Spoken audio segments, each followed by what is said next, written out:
क्या आप अपने बच्चे को ब्रिलियंट बनाना चाहते हैं तो उन्हें स्टोरी सुनाइए।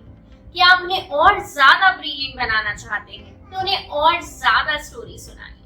अब आप ये सोच रहे होंगे ना कि ये स्टोरी सुनाकर ब्रिलियंट बनाने का क्या कनेक्शन है, तो मैं आपको बता दूं, एक बार दुनिया के महान वैज्ञानिक एल्बर्ट आइंस्टाइन से पूछा गया था कि आपके जैसे ही बच्चों को कैसे ब्रिलियंट बनाया जाए, तो उन्होंने बहुत ही सुंदर जवाब दिया कि आप उन्हें स्टोरी सुनाइए। और फिर किसी ने पूछ लिया कि और ज्यादा ब्रिलियंट कैसे बनाया जाए, तो उन्होंने कहा और ज्यादा स्टोरी सुनाइए।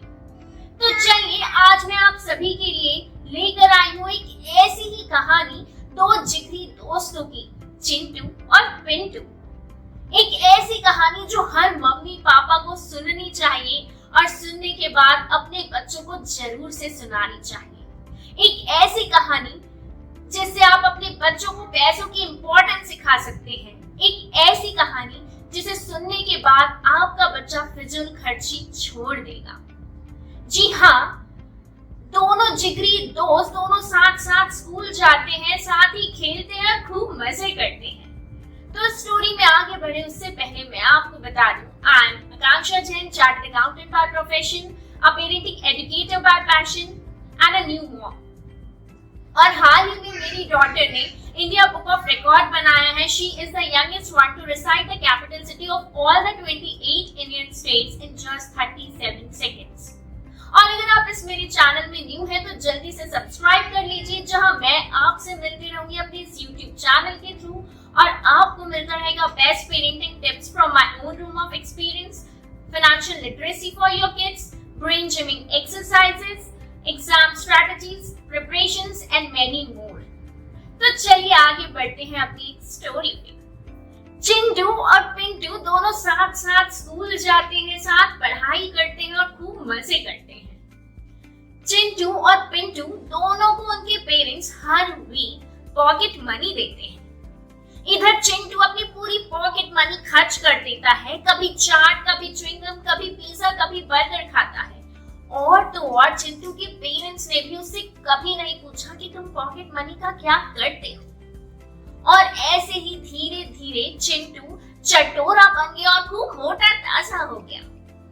और इधर पिंटू रेगुलर स्कूल में अपना टिफिन लेकर आता है और चिंटू हर रोज ये देखता है।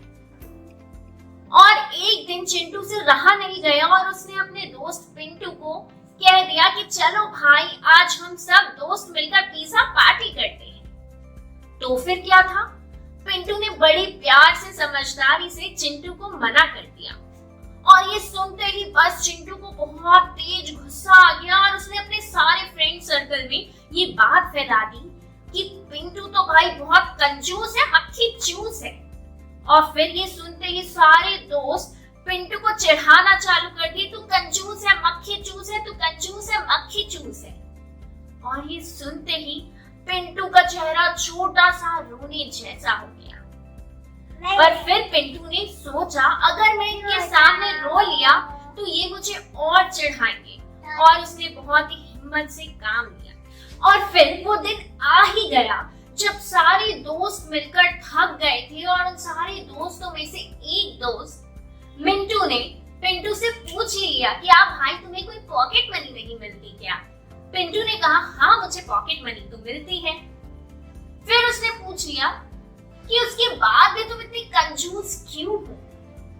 पिंटू ने कहा, भाई तुम मुझे कंजूस तो नहीं, हाँ पर मितव्ययी जरूर कह सकते हो। उसने पूछा, ये मितव्ययी और कंजूस के बीच में क्या डिफरेंस है? पिंटू ने बहुत ही अच्छे से समझाते हुए कहा, मितव्ययी कंजूसी और फिजूल खर्ची के बीच का है। मितव्ययी वो होता है जो बहुत सोच समझकर पैसे खर्च करता है, और फिजूल खर्ची वो होता है जो बिना सोचे समझे अननेसेसरी पैसे वेस्ट करता है। ये सुनते ही मिंटू ने वापस पूछ लिया, ये फिजूल खर्ची, ये मितव्ययी होने का क्या बेनिफिट है? पिंटू ने बहुत ही शानदार जवाब दिया, फिजूल खर्ची किसी भी चीज का हो, वो एट द एंड हमें दुख ही देता है, फिर वो चाहे पैसों का हो, टाइम का हो, या हमारी मेंटल या फिजिकल स्ट्रेंथ का। ये सुनते ही चिंटू बस बोल पड़ा, ये कंजूसी, मितव्ययी, फिजूल खर्ची तुमने किससे सीखा है? और फिर पिंटू ने आराम से जवाब देते हुए बहुत ही प्राउडली कहा, मैंने मेरे मम्मी पापा से सीखा है। फिर मिंटू ने पूछ लिया कि तुम जो पॉकेट मनी तुम्हें मिलती है उसका तुम क्या करते हो? तो पिंटू ने कहा, मैं उसे अपने पिगी बैंक में सेव करता। चिंटू कहने लगा, पूरी जिंदगी पड़ी है ये सेविंग्स करने के लिए, अभी तो मजे करो, एंजॉय करो और अपना बचपन जियो। यही सुनते हुए पिंटू ने बहुत ही अच्छे से अपने दोस्तों को समझाते हुए कहा, तुम ये भूल जाते हो कि बचपन में जैसी आदतें डल जाती है वो ही हमारे साथ बड़े होने पर भी रहती है।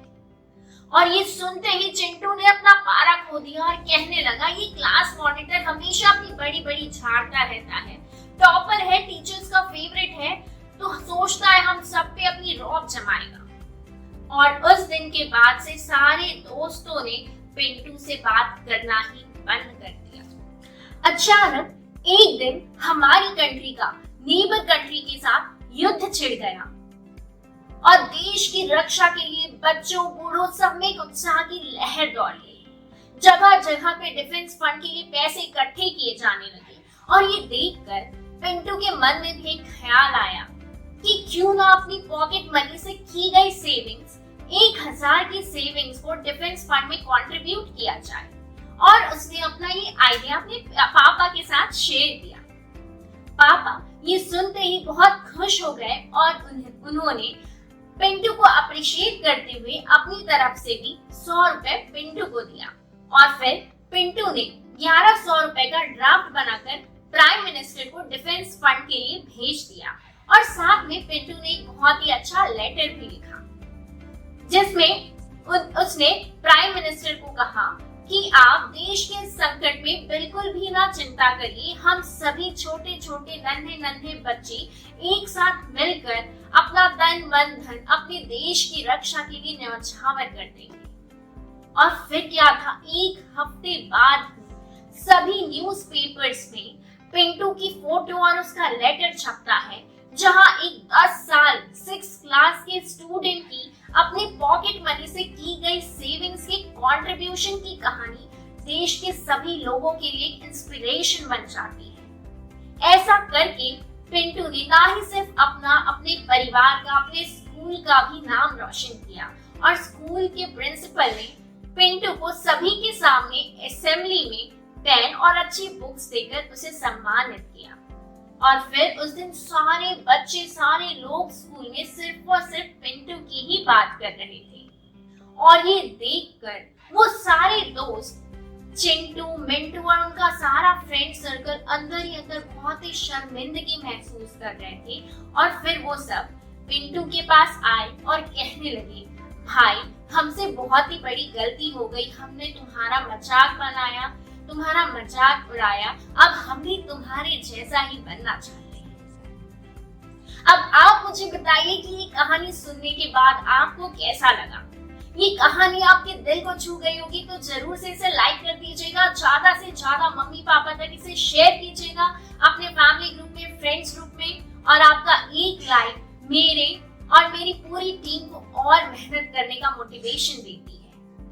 तो ऐसे ही सीखते रहिए, सिखाते रहिए। मिलते हैं नेक्स्ट वीडियो में। Till then enjoy parenting.